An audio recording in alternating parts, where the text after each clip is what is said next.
আমার খবর। সিউড়ির ডিএসএ ময়দান চত্বর যেন মুহূর্তে বদলে গেল এক কর্মব্যস্ত সকাল থেকে শোকের নিস্তব্ধতায়। সুইমিং পুল খোলার প্রস্তুতির কাজ চলছিল, আর সেই কাজই হয়ে উঠল মৃত্যুর ফাঁদ। মাধাই মাহারা একজন সাধারণ সাফাই কর্মী, কিন্তু সাহস দেখাতে গিয়েই হয়তো প্রাণটা হারালেন। শিশুদের সুইমিং পুলের গর্তে লুকিয়ে থাকা একটি সাপকে খালি হাতে ধরার চেষ্টা, সহকর্মীদের বারবার সতর্কতা সত্ত্বেও ঝুঁকি নেন তিনি। তারপর মুহূর্তেই ছোবল, বিষধর গোখরোর। কিন্তু ঘটনাটা এখানেই শেষ নয়, বরং এখান থেকেই শুরু হয় আর এক বিপদ। বিজ্ঞান আর চিকিৎসার বদলে ভরসা রাখা হয় লোকজ পদ্ধতির উপর। পায়ে গামছা বাঁধা, নিম পাতা খাওয়ানো, সময় করায় বিষ শরীরে ছড়িয়ে পড়ে। যখন হাসপাতালে নিয়ে যাওয়া হয় তখন অনেকটাই দেরি হয়ে গেছে। শেষমেশ চিকিৎসকদের সব চেষ্টা ব্যর্থ করে নিভে যায় এক প্রাণ। ঘটনা হলো কি, সুইমিংটা পরিষ্কার করছিল। গ্রীষ্মকালে তো ওদের সুইমিংটা ওপেনিং হয়, এটা আমি পরিষ্কার করছিল। আর জলটা প্রচণ্ড নোংরা ছিল। পরিষ্কার করতে যেয়ে ওই জলের মধ্যে সাপটা ঢুকেছিল পর একজন হাত ভরেছিল ও পাশে মাথায় যান যে মারা গেছে, সে মাথায়কে বলেছিল মাথায় তো কিন্তু হাত ভরিস না, কিছু করিস, দেখে না মনে হচ্ছে কিছু আছে একটা। কিন্তু হোক যদি করেছে হোক, কোনো কিছু নেই। জাস্ট ওই জলের মধ্যে পাটা ভরেছে, ওই পায়ে ওকে কামড়েছে। কামড়ানোর পরে পায়ে ওকে, তখন তো কেউ নেই, নিয়ে যাও 3-4 জন ছিল। তারপর সঙ্গে সঙ্গে সবাই আসার পর ওকে হাসপাতালে নিয়ে যাওয়া হয়। নিয়ে যাওয়ার পর খানিক শুনছি সাপটাকে কি ধরেছিলেন? হ্যাঁ, সাপটা ধরে ওরা ক্যারি প্যাকেটের মধ্যে ভরে রেখেছিল। হয়ে গেল আছে মোটামুটি 7 বছর হয়ে যাবে। 7 বছর, 7 থেকে 8 বছর হয়ে যাবে। কি মানে প্রশিক্ষণ দিতেন? হ্যাঁ, প্রশিক্ষণ দিতেও শেখাতো নিজে সুইমিং শেখাতো। খুবই ভালো ছিল। কি নাম ওনার ছিল? মাদাই হাজার। ওই যে সুইমিং পুলের ভেতরে যে একটা পাইপ হয়, ওই জলটা মরে, ওই জলটা ক্লিয়ার করার জন্য ওই পাইপের ভেতরে মানে সাপটা ঢুকেছিল। এর আগে একজনে হাত ভরেছিল, হাত ভরার পর ও বার করে নিয়েছে। ও বার করার পর আবার পায়ে করে করেছে, তারপর ওকে ছবল মেরেছে। ও মানে যে যাকে ছবল মেরেছে সেই বার করেছিল? হ্যাঁ হ্যাঁ, হাতে করে বার করতে গেছিল না ওটা অন্য জন হাতে বার করেছে, ও পায়ে করে। হ্যাঁ, তারপর পায়ে করে করছিল, এবার তখনই ছবল মেরে দিয়েছে। কি ভাগ্য যে হাত ভরেছিল তাকে কি ছবল মারে নাই, না তো সে তো মারা যেতই। সে কি হাতে করে বার করতে? সে হাত ভরেছিল, হাত ভরার পর কামড়ায় নাই ওকে। ও হাত ভরেছিল। যে যিনি মারা গেছেন, তা তিনি কি করতেন এখানে? তিনি এখানে কাজ করতেন। খুব ভালো ছেলে বেটে। আমি বহুদিন ধরে আমি আজ থেকে এখানে থাকি না। সাঁতার শেখাতো? হ্যাঁ, সাঁতার শেখাতো, সুইমিং পুল পুল শেখাতো বাচ্চা ছেলেগুলাকে। কি নাম ওনার? মাধাই কি মাধাই মাহারা বেটে। বাড়ি কোথায় ছিল? বাড়ি গোবরা বেটে। উনি কি এখানেই থাকতেন? গোবরা ছিল, ওনার বিয়ে করেছিল এই রক্ষাকালীতলা। আচ্ছা, উনি কি এখানেই থাকতেন? হ্যাঁ, এইখানে দীর্ঘদিন ধরে আছে,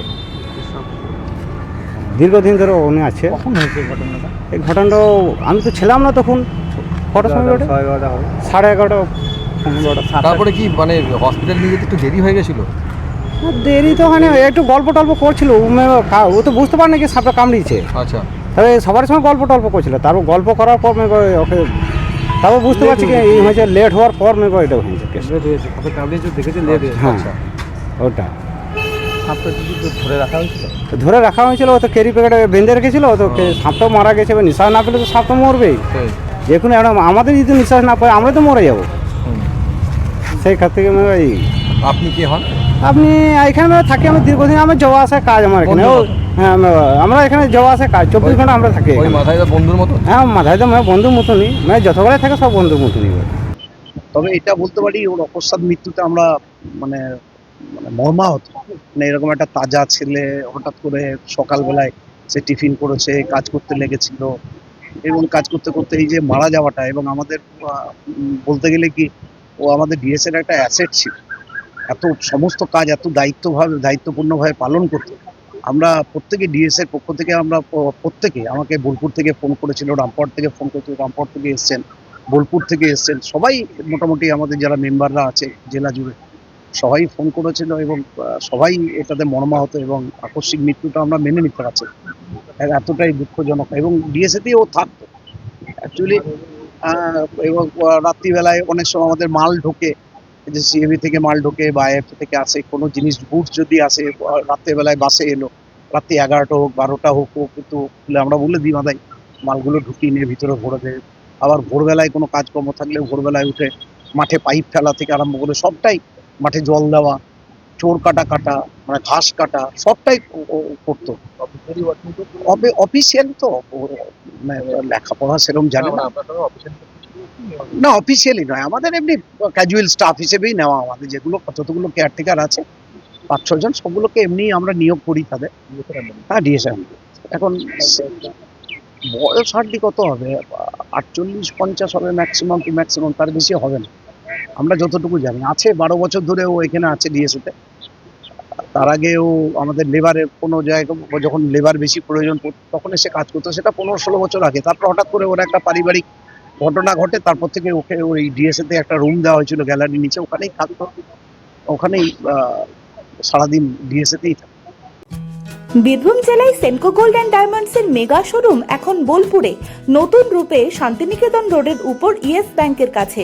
দক্ষ কারিগরিতে তৈরি হালকা থেকে ভারী ওজনের আধুনিক ডিজাইনের সোনা, হিরে, প্লাটিনাম, রূপোর গয়নার বিপুল সম্ভারের সঙ্গেই দ্বিতল এই শোরুমে রয়েছে কস্টিউম, জুয়েলারি এবং গ্রহরত্ন। বিভিন্ন সময় আকর্ষণীয় নানান অফার তো আছেই। বিস্তারিত জানতে যোগাযোগ করুন 8001607007 এই নম্বরে। দেখতে চোখ রাখুন আমাদের ফেসবুক ও ইউটিউব চ্যানেলে।